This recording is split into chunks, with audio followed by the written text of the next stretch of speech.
a pergunta não atrapalhou o Roberto. Pelo contrário, a gente se soma, a gente se reconecta. A gente se reconecta. Muito bem, apoia, tá vendo? Ó? Ele sempre me salvando, ele sempre me salvando. Então, Celso, nos processos xamânicos do Sundance, inclusive, que você disse que fez, que é uma cerimônia belíssima, mas dolorosíssima, que você contou a história. Mas nos processos xamânicos, como, por exemplo, a pintura sagrada, que é um processo xamânico, o animal de poder, o resgate de almas, não é isso? Sim. É um trabalho que exige mediunidade, que você tem que estar mediunizado para fazer, ou sob influência, vamos dizer assim, de entidades? Então vamos separar coisas que você falou aí, né? Estar mediunizado, você está querendo dizer incorporado, é isso? Sim. Tá. Eu brinco sempre que eu não incorporo ninguém, né? Mas minha sensitividade, né? Eu evito um pouco a palavra mediunidade pela distorção que o Espiritismo muitas vezes fez dessa palavra. Né? Então, essa sensitividade, que é a mesma coisa de mediunidade, Sim. né? Ela é muito aflorada em mim e desenvolveu-se a partir do xamanismo. Então, o xamanismo pode desenvolver muito essa mediunidade, uma vez que todos somos médiuns. Uhum. Mas eu brinco dizendo que o dia que eu incorporar alguma entidade, eu estou curado. Né? Porque a mente do acadêmico não morreu. Uhum. Né? A mente do acadêmico, que era radical no academicismo, ela não morreu, ela existe aqui dentro de mim. Para eu abrir mão da minha cabeça, né, para alguém que eu não vejo, para mim é impossível. Né? No meu caso específico. Você já mostrou que é bem vem para quê, né? Bem para crer, né? Eu acredito em incorporações, né? Eu lido com pessoas incorporadas às vezes, mas eu não incorporo. Tem uma diferença, né? Eu sinto a proximidade muito grande, né, das entidades, e eu lido com entidades de todas as espécies, dependendo da necessidade de cada paciente ou cliente, tá? E eu os ouço, às vezes os vejo, às vezes converso com eles, às vezes intuo o que eles estão me passando, né? Então existe essa proximidade muito grande, mas incorporar eu não incorporo. No xamanismo não é obrigatório a incorporação. Existem até alguns médiuns que trabalham também com o xamanismo que incorporam. Né? Mas há uma presença espiritual, há uma... No xamanismo sempre uma presença espiritual. Independente da incorporação ou não, há espíritos ali trabalhando junto com Com certeza o tempo inteiro. Né? São esses espíritos que participam desse processo xamânico. Nós sabemos que o xamanismo é o início de muitos trabalhos que você vê hoje, por exemplo, em algumas religiões afro-brasileiras, né? Então, em algumas religiões afro-brasileiras você vê caboclos, né, de Oxóssi, que são índios, que eles realizam ali nas suas cerimônias, nos terreiros, nos barracões, processos muito semelhantes, não idênticos aos processos xamânicos, né? Eles trazem muito. Na verdade, essas religiões tiveram muita influência do xamanismo, né? Eu vou além, Bernardo. Eu diria que essas religiões são xamanismo. São xamânicas, né? São religiões xamânicas, não deixa de ser, né? Porque elas originam de tribos indígenas, Sim. Entendeu? Então, tribos africanas, né? Ou tribos isso. africanas. Então, mas as entidades são semelhantes, são as mesmas? Como é que você vê isso? Pois é, o que eu vejo de diferença entre essas religiões, que eu chamo de xamanismo também, né, é que elas se instituíram como religião. Então, elas têm um ritual específico, elas seguem uma linha específica, um rito específico. No xamanismo, né, são vários rituais distintos, né, dos que eu conduzo, né, eu não conduzo rituais do mundo inteiro, né, eu aprendi alguns rituais, os quais eu conduzo, e nesses rituais não existe uma linha direta, né, de uma determinada religião. Na Cabana de Suá, que é, para o público que não conhece, a Cabana de Suá é uma sauna ritual, né, em que a gente acende uma fogueira do lado de fora, aquece pedras. Quando essas pedras estão quentes, entramos nessa tenda, né, e realizamos o ritual dentro dessa tenda.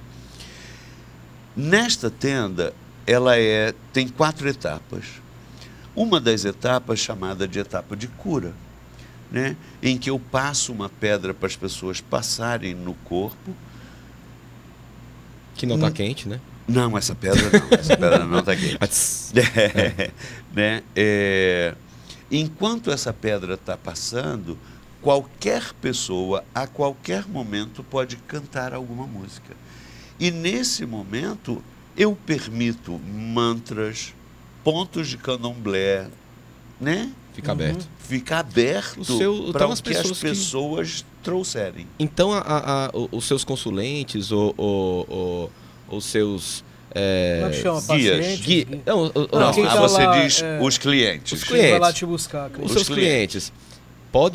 São de religiões diversas, não tem uma coisa fechada, você aceita todas, o xamanismo, os processos xamânicos aceitam todas as religiões.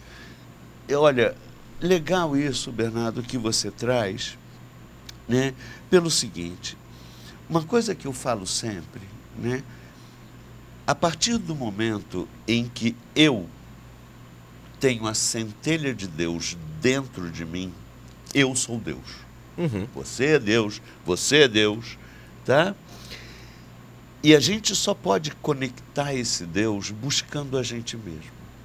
Então, o caminho de espiritualidade mais sublime que existe se chama autoconhecimento.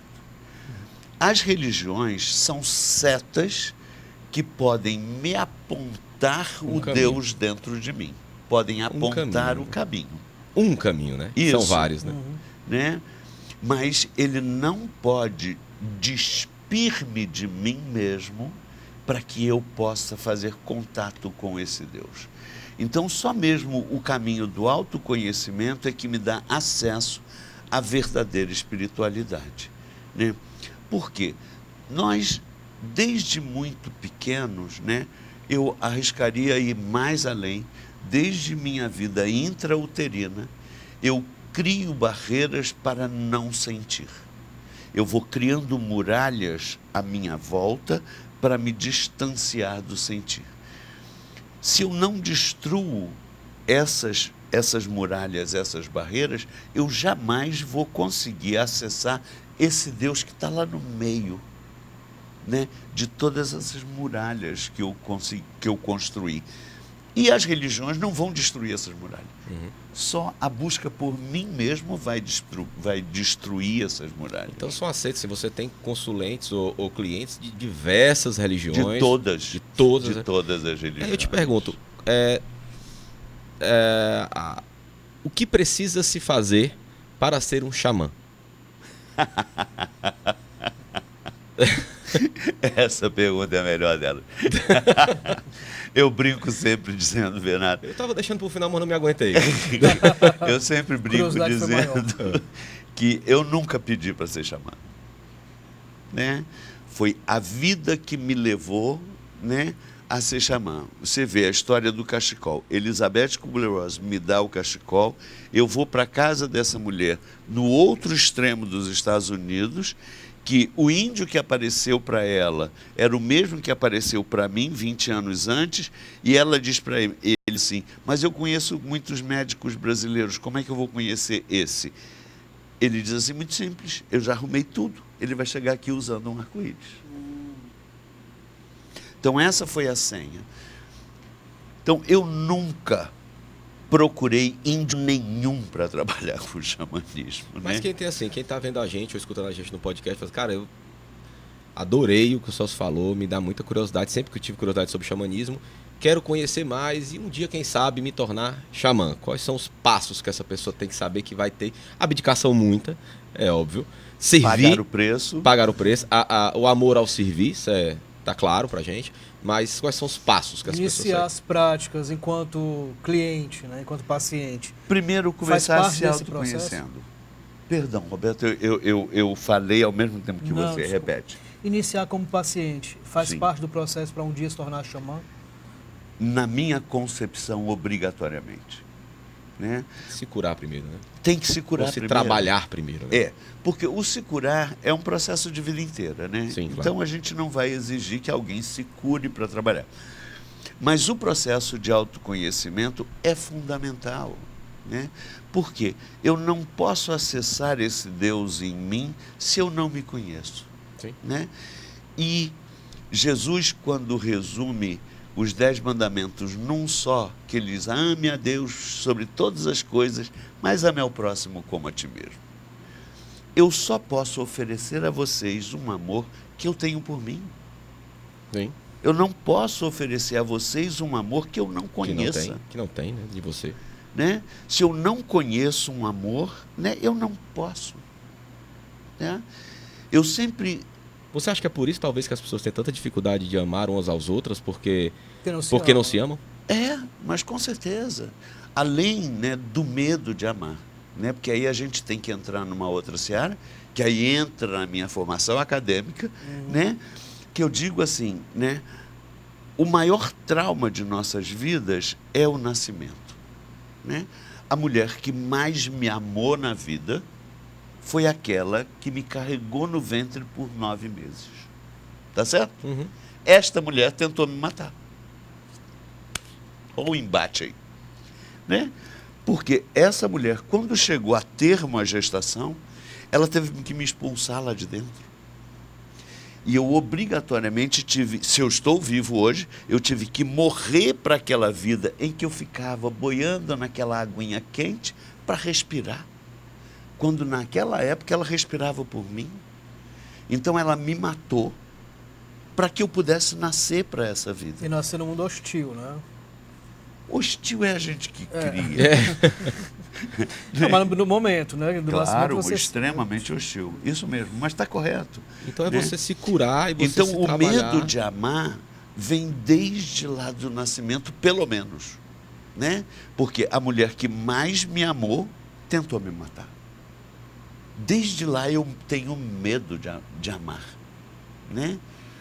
Por isso que existe Eros. Né? Quando eu me apaixono por você, né, eu vou ser gentil para você, te agradar, para que você me ame de volta. Isso é prostituição. Né? Isso é prostituição. Mas Elizabeth Kubler-Ross dizia, né, que nós somos prostitutos do amor.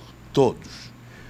Por quê? Papai e mamãe nos ensinaram assim: eu amo você se não fizer pirraça, eu amo você se não chorar, se tirar nota boa na escola, se. Todos nós fomos educados assim. Então, para que eu seja amado, eu tenho que fazer alguma coisa por você, entendeu? É uma troca, né? Não chorar. Não é troca não. Não é troca não, é Tem prostituição. preço. Tem preço, é prostituição. Sabe, você falou sobre a maternidade, sobre mãe, e eu lembro que você falou quando, em relação à dança do sol, que era alguma coisa relacionada ao homem, que você se tornava, tinha que ser mais homem, ou você se tornava mais homem, Sim. não é isso? A figura do xamã está muito ligada à figura masculina, a questão do xamanismo, xamã. Não, está ligado ao feminino também. Também. Mas pode ser. Você compreende que existem mais xamãs homens Qual do o que papel mulher. da mulher? Essa é a minha pergunta dentro do xamanismo. Aí eu só posso falar da minha compreensão, Roberto. Né? Eu digo assim, que a mulher já é um ser abençoado por excelência. Né? A mulher, quando menstrua, ela está no auge do seu poder. Então a mulher já carrega esse poder por si só. Nós, homens, precisamos casar com a gente mesmo para que a gente possa ter um pouquinho do poder que as mulheres têm. É uma pena, né, que toda a cultura humana, né, ela começa pela força lá na Idade das Pedras, que eram os homens que tinham força para debelar os animais, para proteger as mulheres, né? Então, a mulher sempre, desde então, a mulher ela é diminuída, aspas, né? Até que, graças a Deus, chegou o movimento feminista que distorceu também e já está uma palhaçada. Né? Ou não, né? É uma questão da necessidade do Não, é empoderamento porque histórico. ainda não chegaram ao poder que tem que ter. Que tem que ter, exato. Mas a mulher já é um poder por si. Nós, homens, nós precisamos brigar ou nos preparar para esse poder. Aí a gente volta à história, né, de como chegar ao ser um xamã, né? Então, o início é começar pelo processo de autoconhecimento, né? E depois eu posso ensinar os rituais que eu conduzo. Eu não tenho problema nenhum em ensinar os rituais que eu conduzo, né? Agora, trabalhar com o xamanismo na forma com que eu trabalho, que a forma que eu trabalho autoriza as pessoas me chamarem de xamã, isso é um outro passo.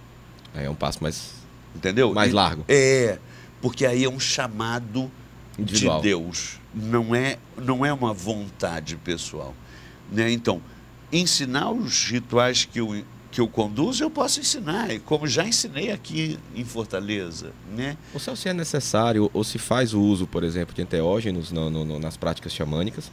Por exemplo, nós temos qual a diferença para você, inclusive, das plantas sagradas, as ervas sagradas, muito utilizadas na pagelância e no xamanismo no passado, para os psicodélicos de hoje em dia? Né? Nenhuma, a diferença é nenhuma. Né? A diferença é nenhuma.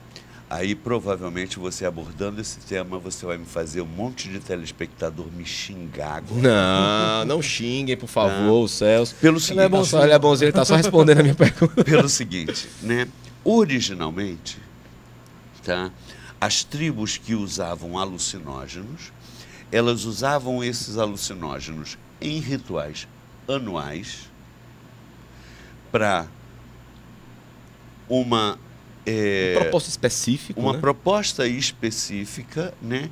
E um alucinógeno utilizado num ritual, ele nos permite cruzar portais e voltar por esses portais. É a diferença de quando simplesmente se usa um alucinógeno. Ele te faz cruzar portais, mas ele destrói o portal, então você não tem como retornar. Tá?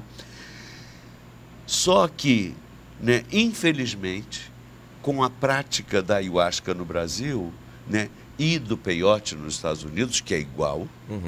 Até no cannabis também era uma erva muito utilizada para processos. Mas o cannabis não tem O poder de alucinação. o poder alucinógeno, psicodélico. Sim, psicodélico, sim, correto. Que a ayahuasca e o peyote têm. Então, essa prostituição do uso da ayahuasca e do peyote, né, isso se tornou uma distorção que perde todo o sentido. Então, você acha que tem práticas hoje das ervas, tipo ayahuasca, que não são práticas interessantes, não são práticas que desnecessário, né? Que condizem com a necessidade espiritual, ou que fazem um ritual de forma correta. Legal, Roberto, essa colocação. Uma coisa que eu conversava com vocês em off, né, que eu dizia assim, o poder do ritual está no poder da pessoa que o conduz, nas invocações que faz. Tem muita gente trabalhando com ayahuasca que não tem poder algum. Então eles usam a ayahuasca por usar. Respeito profundamente quem tem o poder, quem se veste desse poder e faz as invocações corretas. E invocação correta não é cantar música certinha, não. Invocação correta é de um poder interno. E nem música da internet, né, Celso? Não, nem música falar, da internet, não. Né? A invocação correta vem de um poder interno da pessoa que invoca aquele poder para ele conduzir aquele ritual. Essa é a diferença de um ritual de peso para só um ritualzinho. Ou nem ritual, ou apenas Uma prática. uma prática. Uma prática. Isso se aplica também, por exemplo, nós estamos vendo muito na internet hoje em dia algumas práticas isoladas xamânicas, como por exemplo, a dança da fogueira, Resgate de almas. o rito do Muito. tambor, e pessoas que às vezes não têm a formação xamânica para fazer isso. Isso também se aplica à questão da evocação. Em qualquer ritual se aplica a invocação. Em qualquer ritual se aplica a invocação. É claro, né, o tambor, quando se usa o tambor, é provado cientificamente que ele altera o estado de consciência da pessoa, diminuindo as ondas cerebrais, permitindo que ela entre num estado alterado de consciência.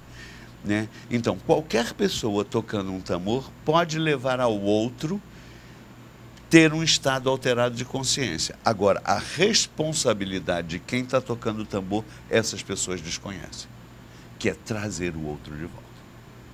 Né? Que é a grande responsabilidade também, por exemplo, do resgate de almas, né? Que é um processo belíssimo, né? Que o xamanismo traz. Isso. Que é trazer, se eu não me engano, me corrija se eu estiver errado, que é trazer à tona a maior dor da pessoa. Seria isso? Veja bem, Bernardo, deixa eu antes só fazer um rápido comentário. Né? O resgate de alma que eu trabalho, né, tem um indivíduo chamado Michael Harner, que ele fez uma vivência com uma tribo do Peru amazônico, aprendeu resgate de alma, foi para os Estados Unidos, montou uma escola e ensina resgate de alma nesta escola. Uma outra coisa, né, são pessoas que fizeram 2 resgates comigo e saem fazendo resgate, que tem uma pessoa em Fortaleza fazendo isso. Né? Tem uma pessoa de São Paulo que diz que inventou algo chamado resgate de alma, e ela é macaca velha no xamanismo, né? Ela plagiou essa palavra, tá certo?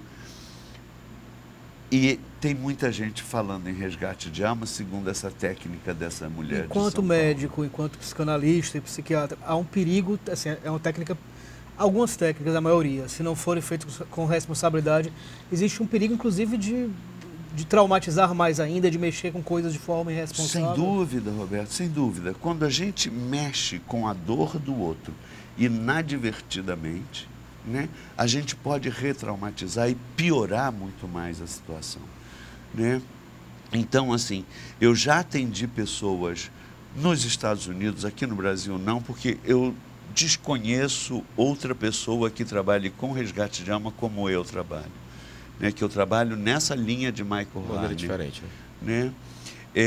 Eu nos Estados Unidos, como tem muita gente que fez esse curso, eu já atendi muitas pessoas profundamente traumatizadas pelo resgate de alma. Né? Porque é uma irresponsabilidade eu mexer com a dor do outro se eu não sei que dor eu estou tocando. Mas você como psiquiatra também, de formação, né? Formação psiquiatra. Os processos xamânicos, como cabana de suar, como resgate de almas, como a pintura sagrada, são processos somente energéticos ou eles podem funcionar também com um placebo, por exemplo, em acreditar que eu estou sendo trabalhado e curado, assim seja? Tem 2 respostas para essa sua pergunta, Bernardo. Uma coisa, claro que a fé move montanhas. Isso a gente não tem dúvida disso. Então, se você chega para mim acreditando que Celso é a 8ª maravilha do mundo e você vem pedir uma cura, você vai ganhar. Sim. Não por causa de mim, por causa da sua fé. Sim. Se Roberto chega para mim pedindo uma cura, duvidando do meu trabalho... A possibilidade de não acontecer é muito maior, né? Não, eu diria assim, que a possibilidade de acontecer é até a mesma. Só que a não aceitação, the source, né? A origem dessa cura vai ser diferente. A origem dessa cura em você que acredita que Celso é a 8ª maravilha do mundo, vai ser na sua fé. A do Roberto vai ser as invocações que eu faço. Mas ele tem que aceitar. Mesmo não acreditando. Mas ele tem que estar aberto. Ele não acredita, mas, cara, vê qual é. Ele tem que estar aberto. Ele tem que permitir que eu trabalho. Permitir que você trabalhe. Isso. desculpa de interromper, mas só um adendo aqui, uma percepção que eu tive.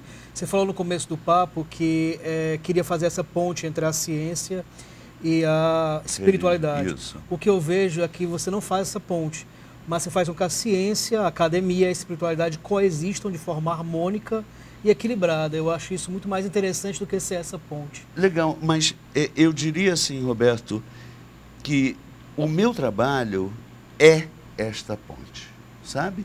Por quê?